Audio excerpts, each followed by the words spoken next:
Hey, what's up guys? It's MetaGamesGX here, and we're going to be doing a new series where every month we're going to go over the 5 to 10 best tech cards for branded, since obviously we do love branded here on the channel, and any other deck I'm really focused on at the moment. So we're going to start doing this, and we're going to go over the best tech cards. So this is at number 10, so it's definitely a tech card you can consider. I've seen a lot of people actually ask me about it, and that's Chaos Nephthys.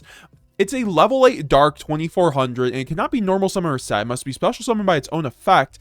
And if a card on the field is destroyed by a card effect, you can banish one light and dark monster from your graveyard except Chaos Nephthys and special summon this card from the graveyard if it was there when the card was destroyed, or hand even if not.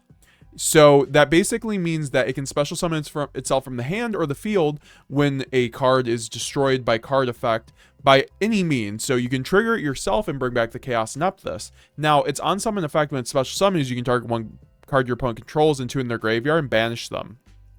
So this card is actually very good in certain scenarios, and we could obviously send this off a branded fusion to put in the graveyard for Lubellion. This is also a decent send-off of Grand Guignol. Now, when is this going to come up, though, is my question, because in this current meta, there isn't a whole lot of destroying capabilities. There is SP Little Knight, there is stuff like Flamebird still, and Yubel. So of course the Varudris destroys, but I'm not sure if Chaos Nephthys is the answer to breaking a Yubel board.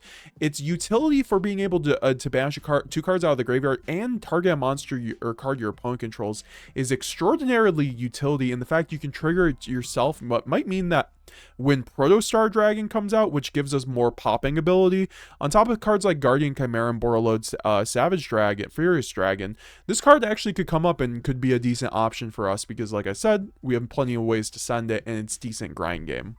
Next is Book of Eclipse. Book of Eclipse is definitely the best board breaker in branded at the moment in terms of its going first and going second capability. So Book of Eclipse was originally ran by Murat Ergani from his top 16 Nats run. We had him on the branded cast if you guys want to check that out, link down below. And we had him, and he explained how Book of Eclipse is the best board breaker for branded generally, because the fact is it's as good as it is going first as it is going second, because going first you are able to use it to obviously dodge Imperm, Effect Veiler, and things like that, Draco's Stapelia, targeting effects that basically mean that Book of Eclipse, when you go Chainlink 1 Aluber to search a card, and they go Chainlink 2 Effect Veiler, you can go Chainlink 3 Book of Eclipse, flip your Aluber, and you still get the Aluber search. So Book of Eclipse is very good in that respect for a branded deck, because it allows us, it's basically a Called by the Grave for Imperm like effects, and then also going second, it's one of the best board breakers in the game because it trades 1-for-1 very well into cards like Varudris and Desiree, which is currently the best going first deck in the game in Yubel. And it also is great against other decks that just put up giant, bodies that you need to get rid of with lingering floodgate effects or something like that. Book of Eclipse is really good into other matchups too. It helps with your stun matchup because it can let you do the thing you did with Aluber except under skill drain, so you can pop the skill drain. So Book of Eclipse is super versatile, and I highly recommend it in any branded build that you're running today. Speaking of other board breakers, the other best board breaker in my opinion is SuperPolymerization. SuperPolymerization is super broken right now because right now, this is the Yubel board that you guys are going to mostly see out there. Shout out to Pack for this photo. So this is going to be the Yubel board that you have to deal with, and obviously there is a Varudris plus a Desiree on both boards, which are too dark, so obviously you can use the card SuperPolymerization to clean up that board very easily by making a Draco's Stapelia. And obviously the Desiree is going to send the Stapelia, but that still leaves you on 4 cards that you can still deal with the back row, and they do have cards in hand, but hopefully it's not too many hand traps. But I think it's still our best option for breaking the Yubel board, because any other card, even Dark Ruler Book of Eclipse, doesn't even get through this board, obviously, unless they misplay essentially. So it's a very hard board to break. So I think cards like Super Poly allow us to basically make it so we only need Super Poly plus Engine to break boards like that, which is really good. Also, it already works well with branded, since we have most cards in our branded extra deck can be made through Super Poly. Like you can go set Albaz, make Super Poly, set Albaz, make Alba Lunatus versus Tenpai. It's very good and very versatile. Next, we have some anti-shifter options. We have Dimensional Barrier as a thrust target, because basically right now you have decks like Ritual Beast and Tenpai running around as some of the best decks, which make it so that they are able to run three dimension shifter. So basically you should run Dimensional Barrier, because essentially you can thrust after you've been shifted into the D barrier, and then whether it's against Tenpai you call Synchro, or if it's against Ritual Beast and you call Fusion, you basically get to turn skip them. So it makes it so even if you weren't able to combo off at all, you still have a thrust target, and it makes it so that you're going first capabilities of playing through that D shifter goes up the roof. So I think D barrier is definitely worth the slot right now. And then obviously we have the Light and Darkness Dragon Lord. Now, I released a combo guide with Light and Darkness Dragon Lord and Branded, where there are many of shifter lines with Light and Darkness Dragon Lord. I will show you guys right now.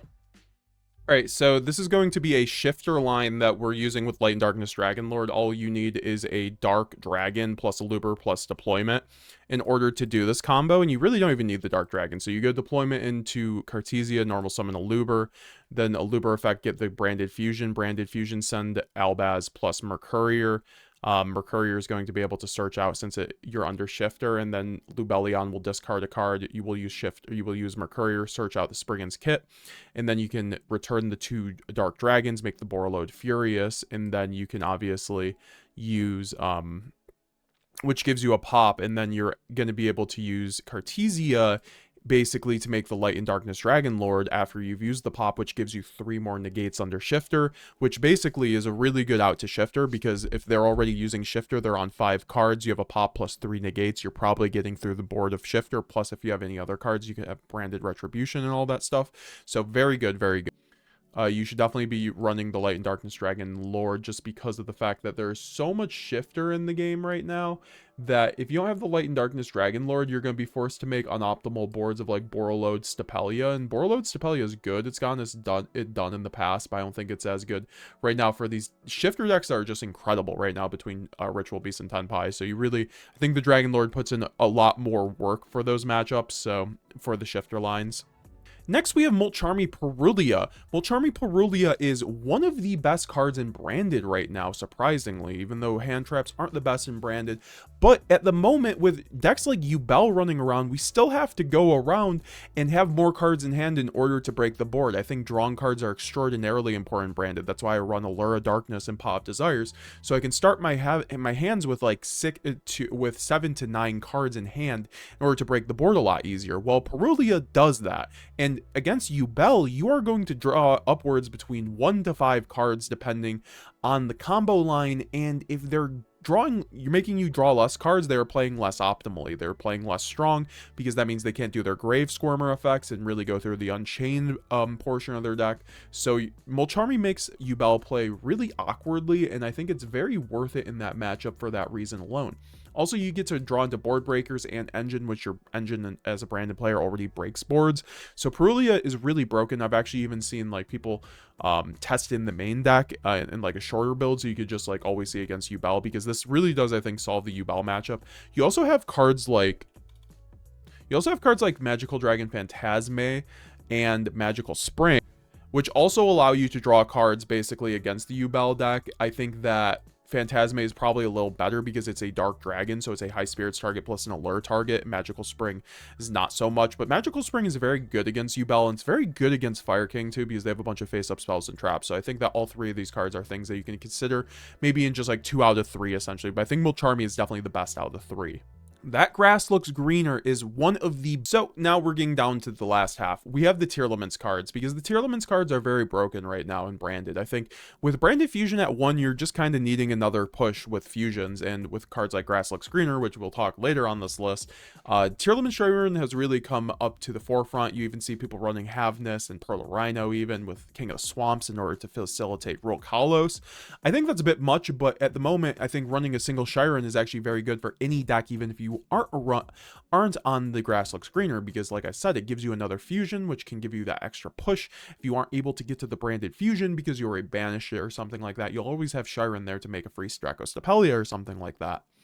It's also a milled card. It also can just unbrick your hands, send Tragedy, send Saranir. I do think it's a very good card right now in Branded. Now you have Dragon's Ravine. So Dragon's Ravine is a card that the OCG has been running in their Shadal Tearlament builds I kind of alluded to before. And I think that we can also run it in pure. We saw Galzo also run it in pure. I don't know if it was a pure version or not, but that's kind of where I got the idea of retreading Dragon Ravine. And I do think Dragon Ravine is very good. It's once per turn, discard one card and activate one of those effects. Also shout out to Galzo, the GOAT.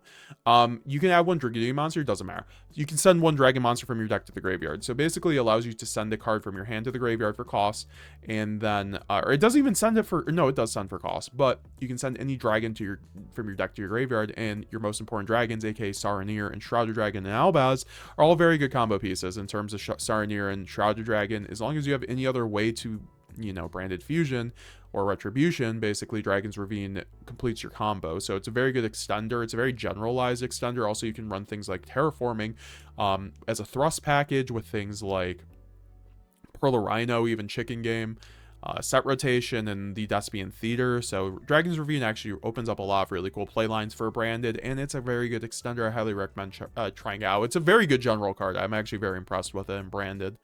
Just not that great going second, so maybe it's a good side out. So lastly, we're going to have the Shadal cards. We have everything from Shadal Fusion to Shadal Winda to El Shadal App Cologne with Shadal Schism with Nel Shadal Genius. So, and Nel Shadal Ariel. Obviously, the Shadal package is very good and branded, and you could even main deck it, like I said, the OCG is doing, where you're running one Shadal Fusion with the App Cologne with like Beast and like a Shadal Dragon, so you can end up making Winda off a Schism. I think that's actually pretty good, and you can try out in the main deck. I actually almost recommend in the side deck though, because the Schism package is very good because you're able to play through hand traps, and one Guignol equals basically a Shadal Winda. And then Shadal Fusion is also a great board breaker. If you just resolve a Shadal Fusion, you get 3 interruptions. So if one resolves versus Yubel, it basically breaks their whole board. I do think running little things like Shadal Dragon is very good right now because you do have stun variants cropping up, so you're able to just pop, you know, just any floodgate that's going to put you behind. Also things like anti-spell. I think it's just very important to have Shadal Dragon in the side or something like that, just to deal with little things like that. And just the whole Shadal package, like I said, is very good. I think Winda's great in our deck right now, so definitely recommend trying it out.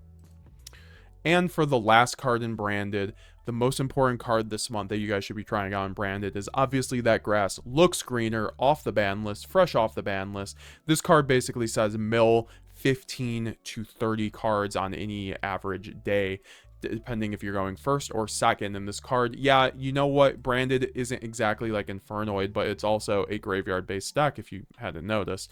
And a lot of your triggers, you have Saronir, you have, like I said, Tragedy, and of course you could tech things in like Tearlament's Shiren and the Black Goat Laughs in order to have really good graveyard effects.